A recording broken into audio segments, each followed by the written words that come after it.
नमस्कार साथियों, आज हम पहुंचे हैं तिरोड़ा तहसील कार्यालय के सामने। आप देख सकते हो स्क्रीन पर जो यहाँ पर इतने 50 से 100 लोग दिख रहे हैं। यह साकड़ी उपोषण पर बैठे हैं। साथियों, मैं आपको बता दूं कि यह जो लोग हैं इनका विगत 1 महीने से आंदोलन चल रहा है, फिर भी इनकी सुनवाई नहीं हो रही है। साथियों, आज हमारा बापू की आवाज न्यूज नेटवर्क इनसे जानने का प्रयास करेगा कि क्या इनके उपोषण को किसी अधिकारी ने भेंट दी है, क्या इनकी सुनवाई हुई है, इनके क्या मुद्दे हैं, यह किसके हित में आंदोलन कर रहे हैं। साथियों, मैं बता दूं कि यह जो आंदोलन चल रहा है यह किसानों के हित में चल रहा है। आइए हम इनसे जानने का प्रयास करते हैं कि आखिर क्या है पूरा प्रकरण। क्या बताओगे, आप यहाँ क्यों बैठे हो? मैं नितेश कोबरागढ़ है। मैं यहाँ जो बैठा हूँ तो ये जो किसान भाइयों हैं और किसान मजदूर यानी भूमिहीन लोग जो किसानी के भरोसे है पूरे परिवार, तो ऐसे जो लोग हैं तो इन लोगों के लिए सब नेता यूज कर लेते हैं और सब नेताओं के ये कार्यकर्ता है, किसान भाई और किसान मजदूर भूमिहीन लोग। और ये हर गांव में 90% लोग हैं, लेकिन क्या हो रहा है, इनके तरफ कोई नेता ध्यान नहीं दे रहा है। ना इनके तरफ ध्यान तो मत दे, ना इनके खेती से जो अनाज उगता है उसके रेट के तरफ भी ध्यान नहीं दे रहा है। अभी छत्तीसगढ़ में आप कहीं भी सर्च मारो या वहां का जीआर लो तो छत्तीसगढ़ राज्य ने धान खरीदी केंद्र पे 3100 रुपया रेट किया है और हमारे महाराष्ट्र ने सिर्फ 2300 रुपया धान खरीदी केंद्र पे 2300 रुपया 1 क्विंटल धान का रेट किया है। तो मेरा ये कहना है कि छत्तीसगढ़ जैसा राज्य 3100 रुपये रेट देता है तो हमारे नेताओं ने और हमारे महाराष्ट्र ने क्यों नहीं 3100 देना, 5000 रुपया देना चाहिए, या 3100 ही दिए उन्होंने तो भी 1 क्विंटल के ऊपर हर किसान को 1 क्विंटल के ऊपर 800 रुपया मिलेगा। जैसा एक किसान कभी जमीन से या अपने खेती से। कोबरागढ़े जी, ये बताइए कि आपकी क्या क्या मांगने हैं, बाकी चीजें नहीं, बस ये बताइए कि आपकी शासन प्रशासन से क्या मांग है। मेरा शासन प्रशासन से ये मांगनी है कि धान को बड़ा धान है उसको 5000 रुपया प्रति क्विंटल रेट होना चाहिए। छोटा वो बारीक वाला धान है उसको 7000 रुपया प्रति क्विंटल होना चाहिए और सुगंधित छोटा बारीक वाला जो धान है उसको 8000 रुपया पर क्विंटल रेट होना चाहिए। दूसरी मांगनी है ऐसी है कि एमआरईजेस से शासन बोलती है हम 360 दिन ये देते हैं मजदूरों को रोजगार देंगे, ये ऐसी हमी लेता है।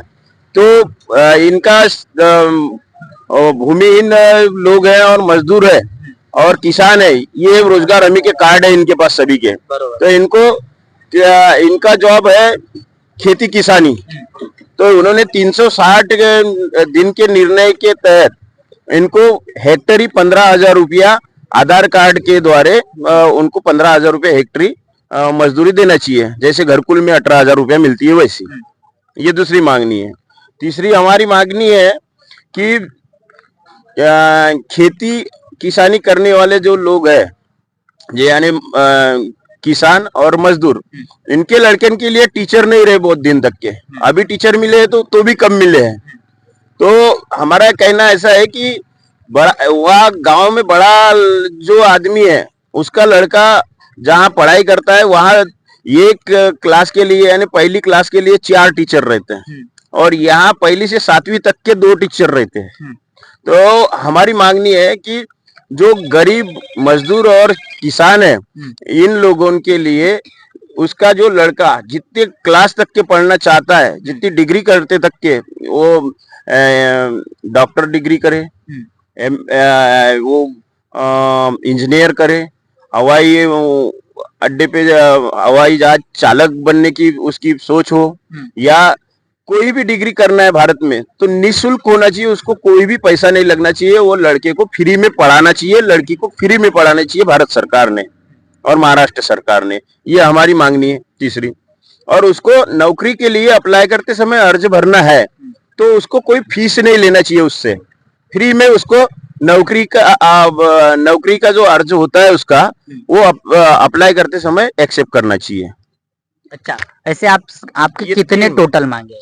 हमारी ऐसी 34 मांगे हैं एक से लेके। अच्छा, तो मैं आपको तो 10 मांगे ये बताता हूँ कि उसमें और एक मांग है कि 1.5 लाख रुपए वाली जो घरकुल है उसका फाउंडेशन नहीं बनता 1.5 लाख में, उसको 3 लाख रुपए किसान और किसान मजदूर के लिए 3 लाख की घरकुल दिया जाए।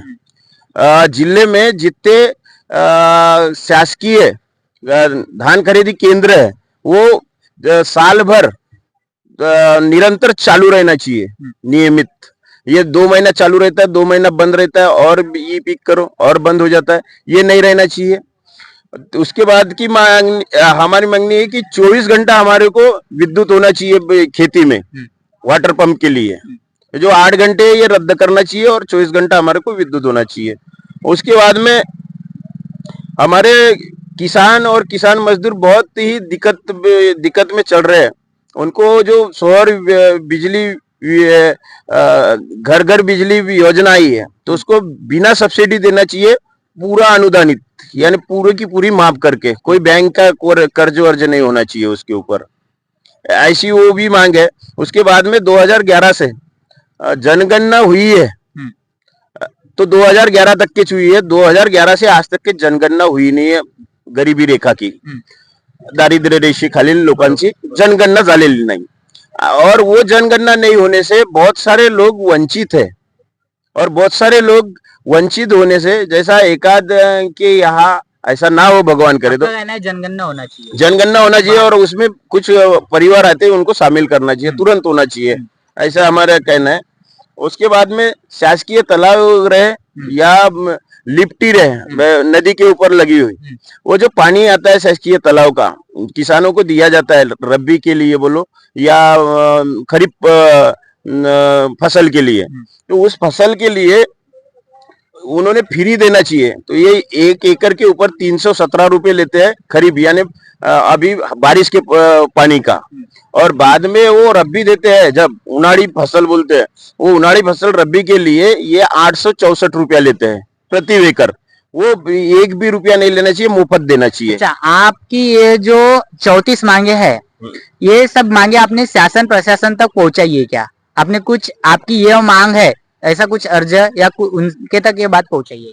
बिल्कुल, हमने शासन प्रशासन को पहुंचाया, मंत्रालय में काफी दी है, हमारे पास में उसकी वसी है, लेकिन यहाँ शासन के लोग और प्रशासन के लोग अभी तक के आए नहीं, और वो मेरे को लगता है किसान हित में नहीं है और किसान अच्छा, मजदूर यहाँ हित के में जो नहीं है। स्थानिक विधायक है, जो जनप्रतिनिधि है, उन्होंने आपके जो आंदोलन है उसमें भेंट दी है क्या?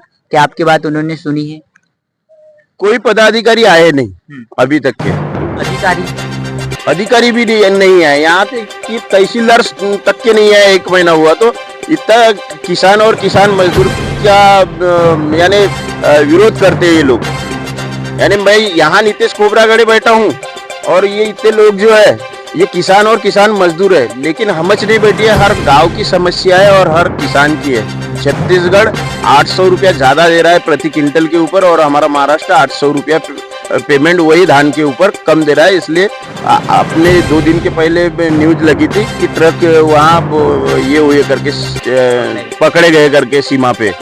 तो ऐसे ही व्यापारी इधर से हमारे से सस्ता धान लेके जाएंगे और उधर देते जाएंगे, और ये नेता लोग उनको सपोर्ट करते रहेंगे, और गरीबों को और मजदूरों को कोई सपोर्ट नहीं करेंगे ये लोग। अच्छा, अभी तक आपके जो उपोषण को ना अधिकारी ने भेंट दिया है ना कोई जनप्रतिनिधि भेंट दिया है, तो अभी सामने आपकी क्या भूमिका है? हमारी ये भूमिका है, यहाँ मरेंगे मिटेंगे, लेकिन 1 से 34 मांगनी होते पूरी होते तक के यहाँ से हिलेंगे नहीं। हम गांव-गांव में जा रहे हैं, लोगों को सब कुछ बता रहे हैं, बहुत सारा अच्छा प्रोत्साहन मिल रहा है, लोग आ रहे हैं किसानी के काम करके। आके बेचारे इतने लोग बैठे हैं, हर दिन 100-500 लोग आते हैं। अब यहाँ पेंडाल के लिए उतनी भी जगह नहीं है, तो होना चाहिए, किसी की यहाँ जगह नहीं है, तो अपन ने पेंडाल जितना हो सकता है जो ये सरकारी जगह है उतने भी हिसाब में हमने लगाए हैं, और ये तहसील कार्यालय के आगे में लगाए हैं। लेकिन ये तहसील कार्यालय के अंदर में बैठने के लिए बोले हमने, तो नहीं बोले उन्होंने, तो हम जगह के हिसाब से लगाए हैं, और लोग आ रहे, प्रतिशत अच्छा है लोगों का। लेकिन मैं तो बोलता हूँ सब युवा लोगों ने भी ना आना चाहिए, क्योंकि हमने यहाँ मागणी रखी आहे की शेतकरी शेतमजूर यांच्या मुला मुलींना 20% आरक्षण शासकीय नोकरीत देण्यात यावा। और सभी के लिए जैसी इन्होंने हेल्थ इनकी योजनाएं हैं, ये पूरी फेल है। कैसी फेल है? सरकारी हॉस्पिटल में जाओ तो सोनोग्राफी बंद है, इनका एक्सरा मशीन बंद है, एमआर मशीन बंद है, बराबर डॉक्टर नहीं है इनके पास में जितने होना चाहिए।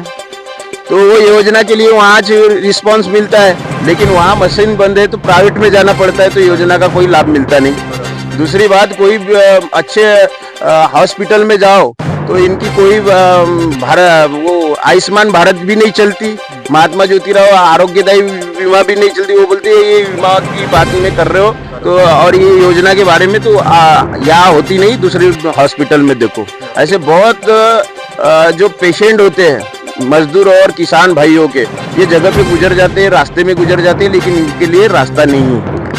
साथियों, यहाँ पर जो उपोषण में बैठे हैं नितेश कोबरागड़े, हमने इनसे बातचीत की है। साथियों, जैसे कि इन्होंने बताया है कि इनकी जो मांगनी है वो पूरे जनहित में है। यह जनता के समस्याओं की जो अभी प्रॉब्लम्स आ रही है, जो जनता को जनरली प्रॉब्लम्स आती है, स्वास्थ्य, शिक्षा, किसानों को जो प्रॉब्लम आती है, उन्हीं प्रॉब्लम्स को लेके यहाँ पर बैठे हैं। लेकिन अभी तक यहाँ ना किसी जनप्रतिनिधि ने भेज दिया है और ना ही किसी अधिकारी ने भेज दिया है। साथियों, अब देखना यह बाकी होगा कि इनका आंदोलन कब तक चालू रहता है, इनकी जो मांगनियां है वो पूरे होती है या नहीं होती, यह देखने लायक रहेगा। तब तक के देखते रहिए और बने रहिए बापू की आवाज न्यूज नेटवर्क के साथ।